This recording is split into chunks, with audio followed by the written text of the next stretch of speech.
Donald Trump est pressé de vendre l'Ukraine à Poutine le plus vite possible, et il se moque des concessions que Kiev devra faire tant qu'un accord de paix est conclu au plus vite. C'est l'avis exprimé aujourd'hui par John Bolton, ancien conseiller à la sécurité nationale de Donald Trump, qui comprend sa politique mieux que quiconque. Il soutient que la précipitation et l'incohérence de l'administration américaine pour stopper la guerre en Ukraine révèlent la volonté de Trump de conclure un accord de paix, à n'importe quel prix et avec n'importe quelle conséquence différée. L'essentiel est de pouvoir se déclarer artisan de la paix dès maintenant. Mais ce n'est pas l'essentiel. Trump ignore les conséquences de son plan de paix, voulant surtout vite commercer avec les Russes, même au détriment des Ukrainiens occupés. D'ailleurs, John Bolton a révélé certains détails du travail ouvertement pro-russe de Steve Witkoff, qui ne cache même plus qu'il sert le Kremlin, et pour lui, l'essentiel est de conclure un accord commercial. Et ce qui arrivera ensuite, il s'en fiche complètement. En résumé, John Bolton a révélé beaucoup sur la manière dont Donald Trump vend l'Ukraine. Je m'appelle Alexei Petchy. Discutons ensemble de ce sujet, mais avant de commencer, je vous demande de vous abonner à cette chaîne, de mettre un like, d'écrire n'importe quel. Abonnez-vous à ma chaîne Telegram Petchy News. Le lien se trouve dans la description de cette vidéo. Et si vous souhaitez soutenir le travail de cette chaîne YouTube, vous pouvez le faire avec n'importe quel don via les liens et les coordonnées dans la description de cette vidéo. John Bolton, ex-conseiller à la sécurité nationale de Donald Trump, a publié une tribune importante dans The Telegraph. Bolton écrit qu'à Thanksgiving, le 27 novembre, la politique de Washington envers l'Ukraine était déjà chaotique. Et ensuite, tout est devenu encore pire. Un appel téléphonique ayant fuité a apparemment montré que Steve Witkoff, un ami et émissaire de Donald Trump, vendait en fait l'Ukraine aux Russes. En conseillant Yuri Uchakov, conseiller de Vladimir Poutine pour la politique étrangère, comment flatter le président Trump. Et ensuite une citation de Bolton. De plus, Trump semble l'avoir reconnu. J'ai rencontré Ushakov lorsqu'il était ambassadeur de Moscou à Washington pendant la présidence de George Bush fils. J'ai travaillé avec lui à cette époque et pendant le premier mandat de Trump. La transcription me semble authentique. Pour le week-end, Volodymyr Zelensky n'avait que peu de bonnes nouvelles à célébrer, à part la disparition de la date limite initialement fixée par Trump pour Thanksgiving concernant l'adoption de son plan de paix. Ce qui a déclenché cette dernière tentative d'aboutir à un accord russo-ukrainien restait un mystère. Tout comme la question de savoir qui remplissait réellement le rôle de principal diplomate américain et quels étaient les objectifs finaux. Ensuite, Bolton dit clairement qu'il est incompréhensible à quel point cela est trop typique de Trump. L'absence d'une stratégie cohérente de sécurité nationale, que ce soit du point de vue américain ou ukrainien. Les négociations sont désordonnées et asymétriques, ignorant les faits réels. La question clé, les questions restent-elles floues ou non résolues? Voici un exemple. La question territoriale, la question des garanties de sécurité. Ce sont les deux questions clés de cette guerre. Elles ne sont toujours pas résolues, mais Donald Trump annonce déjà presque la victoire. Des délais irréalisables et, comme des vendeurs de voitures d'occasion, des discours joyeux et sans fin sur un accord imminent. C'était de John Bolton qui affirme que ce chaos décisionnel a toujours existé chez Trump.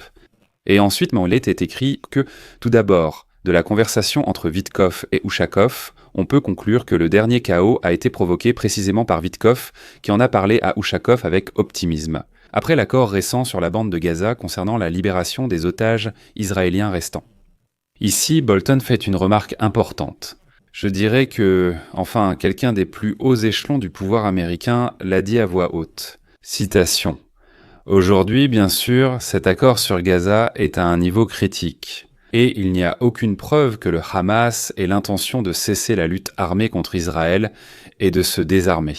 Ce qui est une condition indispensable à tout progrès allant au-delà de la libération des otages. » En résumé, Bolton affirme qu'un accord de paix a été conclu, mais que le plan n'a pas encore fonctionné. Et jusqu'à présent, personne ne veut admettre que la paix annoncée dans la bande de Gaza n'est en réalité jamais arrivée, que le Hamas existe toujours, que personne ne l'a désarmé et que l'Iran menace à nouveau Israël d'une nouvelle guerre. Mais le plan de paix a été signé et Trump l'a annoncé au monde entier. Et voici la suite.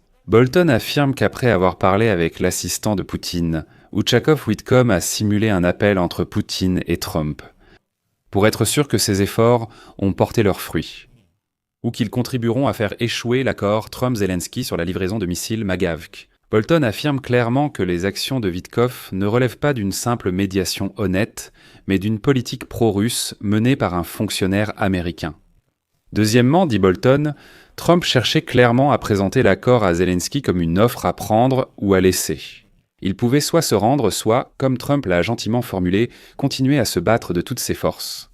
Selon les informations, le ministre de l'armée américaine, Dan Driscoll, a averti que l'Ukraine se trouve dans une situation militaire difficile. Comment Kiev a-t-elle été informée d'une défaite inévitable, ce qui n'était jamais arrivé dans les évaluations américaines? En résumé, l'allié principal de l'Ukraine dit « Demain vous perdrez, il faut vous rendre ». Je répète, c'est le principal allié. C'est tout simplement incompréhensible. Les tentatives ultérieures de Marco Rubio pour rétablir un semblant d'équilibre à Genève n'ont rencontré qu'un succès partiel, puisque les questions les plus complexes, telles que la division territoriale, sont encore débattues par Trump, Zelensky et Poutine. Et voici la citation la plus clé de Bolton. Troisièmement, le seul objectif de Trump, c'est de conclure n'importe quel accord. Witkoff a suggéré à Ushakov que Poutine demande à Trump de transmettre qu'un plan de paix en 20 points, similaire à celui de Gaza, a été discuté par les deux négociateurs. Witkoff a ajouté que le président me donnerait suffisamment de marge de manœuvre et d'autorité pour parvenir à un accord. Il est évident que la situation dans la bande de Gaza n'est pas du tout comparable à celle en Ukraine. Caractéristique de Witkoff. Les modes de pensée de Trump confirment qu'il n'a pas de véritable ligne rouge politique. Son véritable objectif est le prix Nobel de la paix. Il est peut-être préoccupé par le fait que les règles du comité Nobel exigent qu'il soit nommé pour un accord avec l'Ukraine avant le 31 janvier. D'où cette précipitation avant l'action de grâce. En conséquence, pour des raisons étranges, l'Occident doit à nouveau empêcher qu'une nouvelle initiative diplomatique de Donald Trump ne profite au Kremlin. Pour réussir, les amis de l'Ukraine doivent enfin reconnaître que Donald Trump se moque complètement de la façon dont tout règlement affectera l'Ukraine. Ce qui l'inquiète, c'est la façon dont cela l'affectera lui-même. Eh bien, nous y voilà. Les propos de John Bolton sont confirmés par le fait que le secrétaire d'État américain Marco Rubio a déclaré que la Maison-Blanche n'envisagerait pas de garantie de sécurité pour l'Ukraine avant la conclusion d'un accord de paix. Pour Donald Trump, cela est instant et logique, car il se préoccupe du présent et non d'une perspective lointaine, par exemple dans 3 ans, lorsqu'il ne sera plus président. Cependant, pour l'Ukraine, tout accord de paix sans garantie de sécurité solide n'est pas seulement désespérément incomplet, mais constitue également une menace existentielle. Parce que, écoutez, nous acceptons de mettre fin à la guerre sans aucune garantie de sécurité. Mais on fait pression sur Donald Trump et on lui dit « Écoutez d'abord le plan de paix, acceptez toutes les conditions qu'on vous dicte pour flatter l'ego de Donald Trump. » La question des garanties de sécurité sera abordée plus tard. Dans 3 ans, Donald Trump pourrait partir et il ne serait même plus utile d'en parler. Et ici, John Bolton souligne encore un point important. Citation.